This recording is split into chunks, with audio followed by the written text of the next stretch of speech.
Hello, this is part 3 of MTM training. In this session, we'll talk about how to do the optimal test case development. We will be mostly talking on two main key features of MTM. One is shared steps and parameters.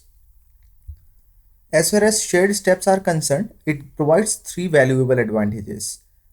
One is once we use the shared step, we see there's a high reduction in the manual test case development efforts.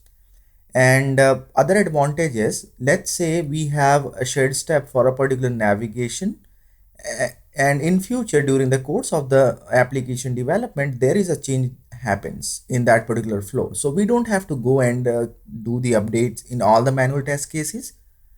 What we can do is if we have a shared step for a particular flow or a navigation, we will go ahead and update the shared steps, and the rest of the test case will have no impact.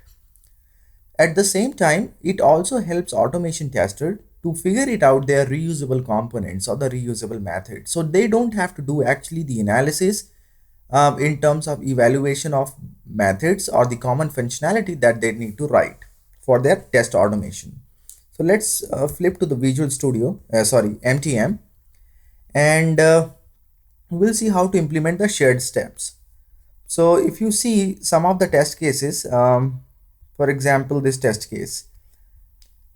Now, in this test case, there are some of the methods or the steps which are going to be pretty common in most of the test cases. Let's say launch one test solution, navigate to context test page, and then perform some operation. Now, this is a sample test case, and here what I noticed is launching and navigation to the context test page may be a redundant step that need to be performed in almost every test. So if you go here and look at the other test case, this ID number 13, it also has the same thing.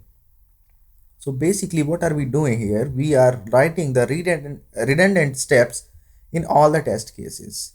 If let's say my navigation gets changed, what we need to do, then what we have to do is we have to modify this particular step. So instead, what I will do is I will go ahead and create a shared step for these two steps. So what you need to do is you simply need to select these two test steps and right click, and here you will see an option called as create shared steps.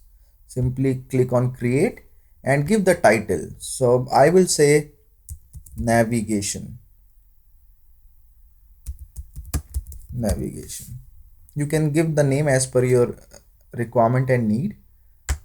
Okay.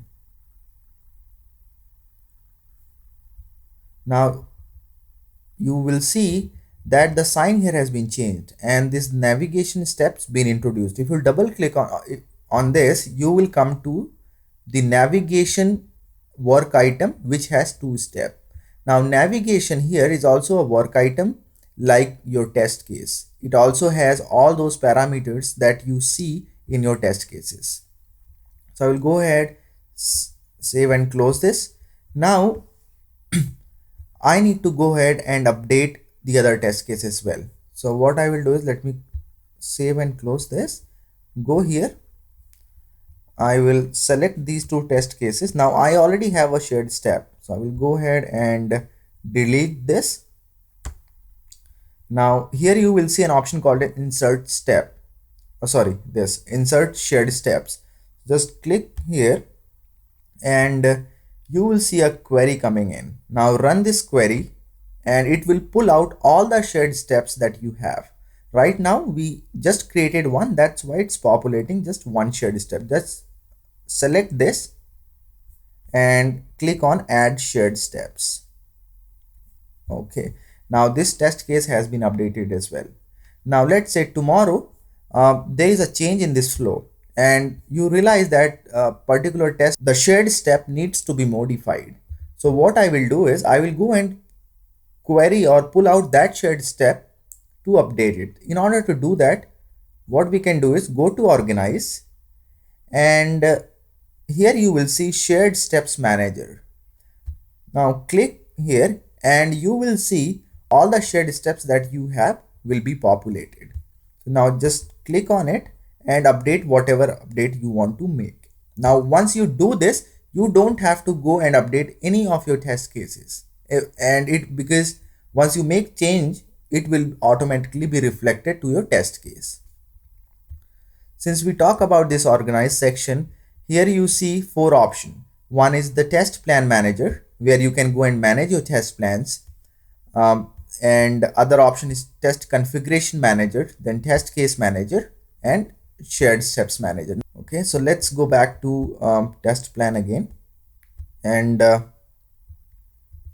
okay, so this is all about how to create and how to create shared steps and how to insert a shared steps. Now next thing is, if you look at this test case, let me show you. Okay, now here I have written couple of test cases actually, for like verify email ID error message validation, email ID error message validation. Now these are the test case which has the same steps. The only difference that we will see is the data. There are test cases which may have multiple permutation and combination depending upon the data that we pass on. Now we know for the fact that these test cases has some data to enter. For example, enter name, invalid email, phone number, subject, and all that.